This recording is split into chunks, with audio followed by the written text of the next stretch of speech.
حضرت سیدنا عثمان غنی رضی اللہ تعالیٰ عنہ، آپ کی کنیت ابو عمر، نام عثمان غنی۔ یہ مکے کے لوگ، یہ سارے کے سارے تقریباً چند خاندانوں کے علاوہ، چند گھرانوں کے علاوہ، یہ سارے قریش ایک ہی خاندان تھا۔ اور عثمان غنی چھٹی پشت میں ہمارے پیارے رسول سے جا کے مل جاتے تھے، کتنے قریب تھے۔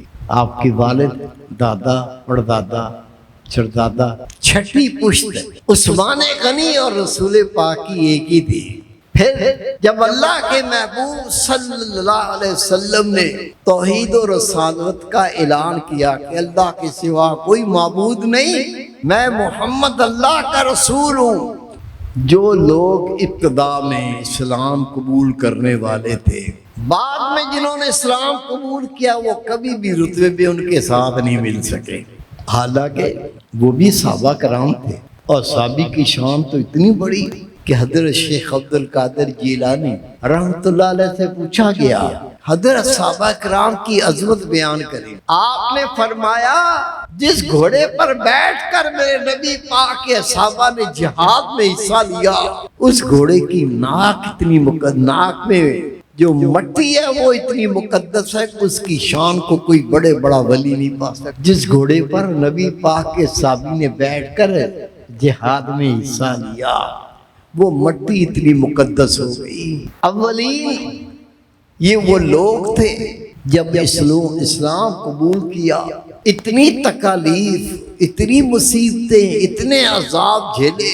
یہ اکثر آپ سنتے رہیں گے کہ بلال حبشی رضی اللہ تعالیٰ عنہ کو ریت پر لٹا کر اوپر پتھر چن دیے جاتے، انگاروں پہ لٹا دیا جاتا، چٹائی میں لپیٹ کے دھونی دی جاتی، سانس گھٹ جاتا، بے ہوش ہو جاتے، اور جب آپ کو چھوڑا جاتا تو آپ عہد کرتے اور اعلان کرتے کہ میں اللہ پر ایمان لے آؤں، اس کو چھوڑ نہیں سکتا۔ یہ اولین جنہوں نے مشکل ترین وقت میں اللہ اس کے رسول پر ایمان لائے اور استقامت اختیار کی، انہی لوگوں میں سیدنا عثمان غنی بھی شامل ہے۔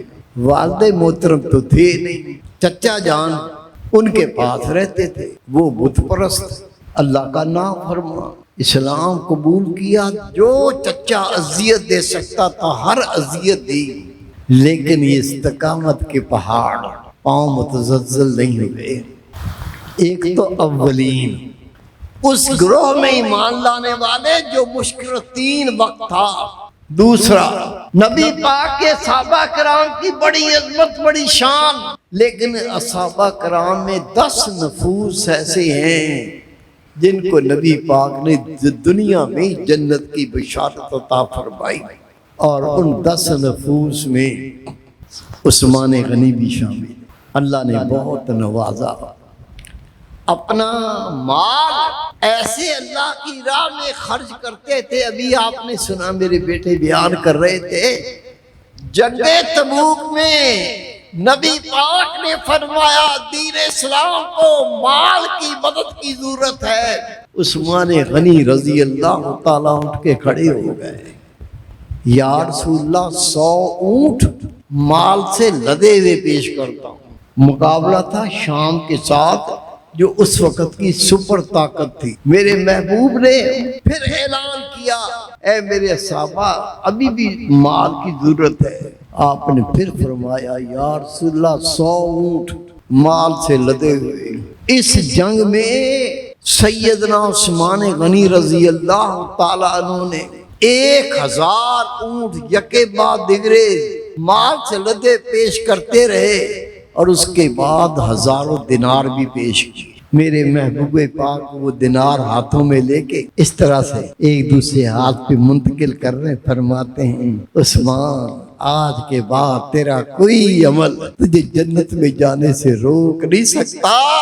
میرا عثمان جنتی، میرا عثمان جنتی، میرا عثمان جنتی۔ رسول پاک نے مسجد نبوی میں بیٹھ کے اعلان کیا،